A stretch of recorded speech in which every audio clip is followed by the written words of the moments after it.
Hi guys, today I'm reviewing the newly designed Kuvings Whole Slow Juicer. It's 19 inches tall, 8 inches wide, and 9.5 inches deep. It weighs 16 pounds. The cord length is 55 inches. This Kuvings comes with a 10-year limited warranty. Kuvings sent me the sample so I can tell you what I think of it. The leather-like finish on the body looks modern. The design is very clean, nicely sealed. I don't think any liquid could get into the motor. The bowl just drops in, there's no locking or turning. It has markings in milliliters and ounces. It holds up to 13.5 ounces or 400 milliliters. Open the cap and the juice flows out, and this is where the pulp comes out. It's a little bit larger than the last model. This is the strainer and the rotation wiper. This keeps the strainer clean while juicing. Match the red dot on the strainer to the red dot on the bowl. This is the juicing screw. Push it down until it's seated. Make sure to push the screw all the way down, then put the drum lid on. There's a red dot on the lid that matches up with the red dots on the strainer and the bowl. Turn to close.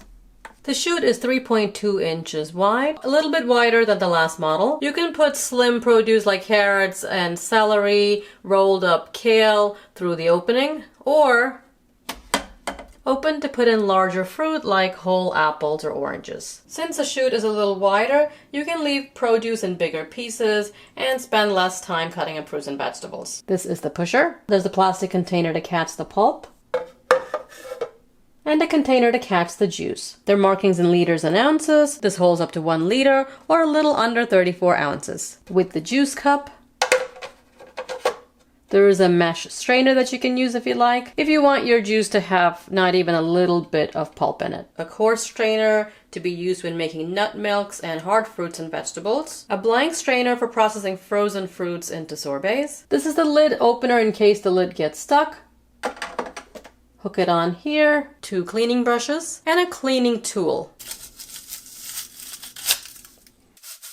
Go back and forth under running water, and the brushes help clean the strainer. There's a quick guide to assemble and disassemble. The manual is very detailed, tells you how to prepare produce. Put your produce in 1 piece at a time. Cut hard veggies like carrots into about 2 inches long. Leafy vegetables like kale bundle up, and the stems should be cut into 2 inches. Soft fruits like apples and oranges leave whole or cut into just a few pieces. Whatever can fit through the opening with the lid open. There's also a recipe book with recipes for basic juices, baby food, nut milks, soup, cocktails, smoothies, and frozen desserts. The pictures are gorgeous and the recipes look pretty good. The on button is in the back of the unit. Just press forward and that will turn the unit on. It pulls down the ingredients. Pressing reverse pushes ingredients back up in case the juicer gets jammed. Turn the juicer off, hold the reverse button for a few seconds until the ingredients get unstuck, then off and forward. Leave the cap closed if you want to mix juice from different produce in the bowl, and you can open it when you're finished juicing. Or you can leave it open and juice flows out as you go. I leave it open because there's a good chance I won't pay attention and the bowl gets full and overflows. We'll try juicing some kale, celery, carrots, apples. If they're too big, I'm going to cut them in half or a quarter of them. And beets. Beets are extremely hard and we'll see how the juicer handles the beets. I've washed all the produce. Everything's organic, so I've left the skins on. Vegetables like celery and kale can wrap around the strainer and get stuck if you put it in whole. So do make sure to cut it up into big pieces. I think this is the first time I've been able to put a whole apple in the chute of a juicer without having to cut it up. That's definitely a plus. For the carrot, celery, and kale, close the lid and put them right through. Wad up the kale as best as you can. The beet is small and it also fits whole, so we'll see how that works. When you're juicing leafy greens, always follow with a hard fruit or vegetable. So we'll alternate the kale with the apples and the carrots. The unit's assembled, closed, plug it in, press the button in the back to forward, and we'll start with carrots.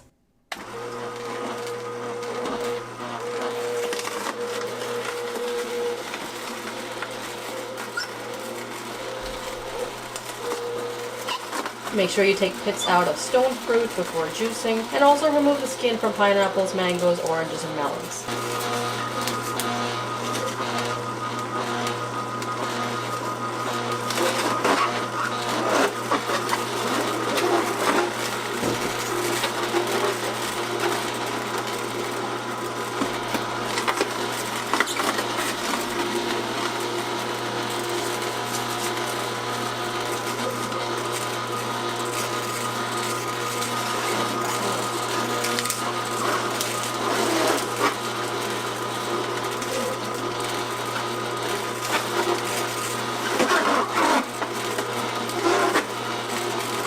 I'll open the lid and try a whole apple.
Try the beet.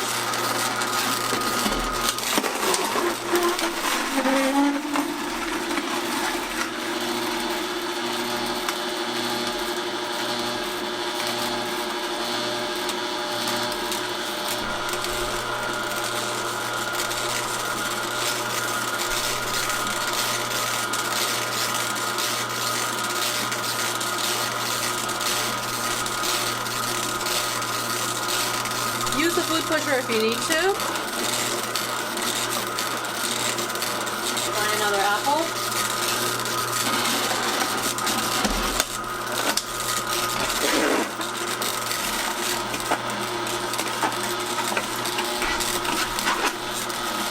The juicer pulled down all the produce, so I didn't even have to use the food pusher. There's really not much work you have to do with this juicer. It seemed to do everything without any help. I'm finished with my last apple.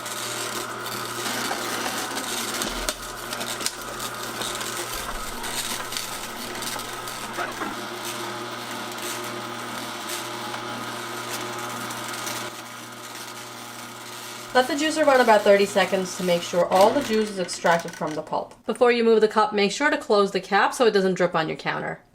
There's no dripping from the spout, which is good. A rainbow of juice. Looks really gorgeous. You've got rainbow juice and rainbow pulp. The pulp is solid, it's like a block, and it's pretty dry, so you can see that most of the juice has been extracted. You can always remove the foam if you don't like it, or stir it in and drink it. What can I say about kale, beets?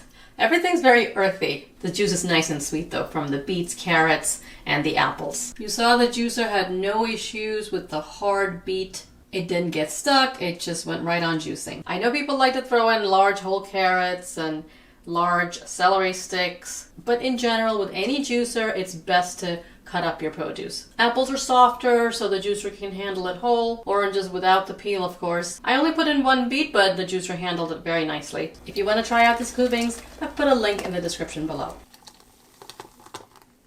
Run some water to clean the unit.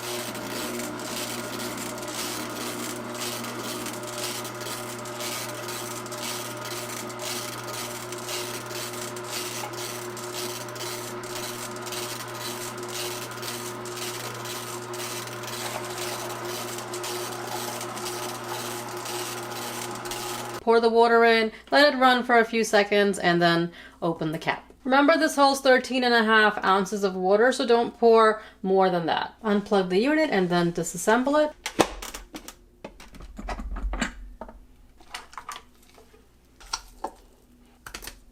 The pulp outlet is bigger than the last model and easier to clean. Wash everything right after juicing for fastest cleaning. If you wait, food gets stuck on and it takes longer to clean. Rinsing the bowl out was easy. There are no fibers stuck anywhere. The juicing bowl doesn't have a flap like the one in the last model.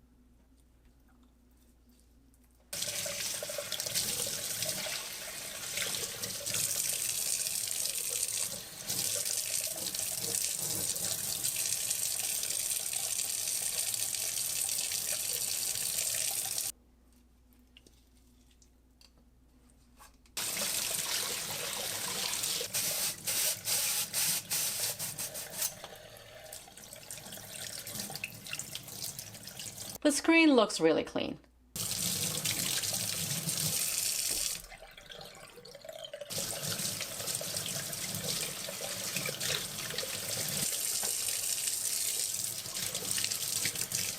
Besides the strainer, all the other parts just require a rinse underwater. If you need to clean the silicone parts, the brush pulls out from the rotation wiper, the silicone ring comes off the strainer, and the cap is removable. The base can be wiped down with a damp cloth. Dry all the parts before using.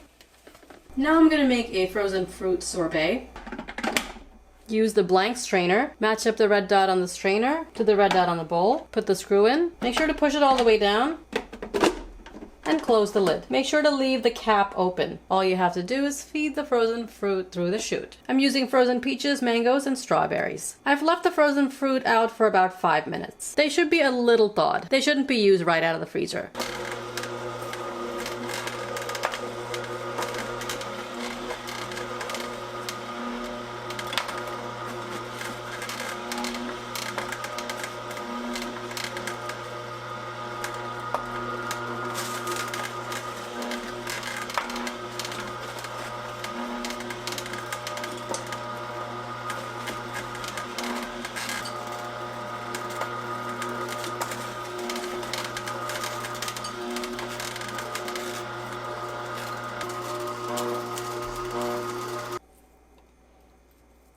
Really smooth, very tasty and healthy. And that was done really quickly. Let it sit for a minute and your sorbet will be less icy. As always, I do look for something to complain about and some little design flaw or any part that could be improved, but with this juicer I really couldn't find anything. I would say it's one of the easiest juicers I've used. You saw how this new Kuvings juicer did on the hard vegetables, the fruit, and the sorbet. It looks good, it's designed well, and seems solidly built. Worked with no issues, cleaned up quickly, and extracted a good amount of juice. If you want to try out this Kuvings, I've put a link in the description below. As always, I hope you found this review helpful. If you did, give it a thumbs up and subscribe for more reviews. I'll see you next time. Thanks for watching.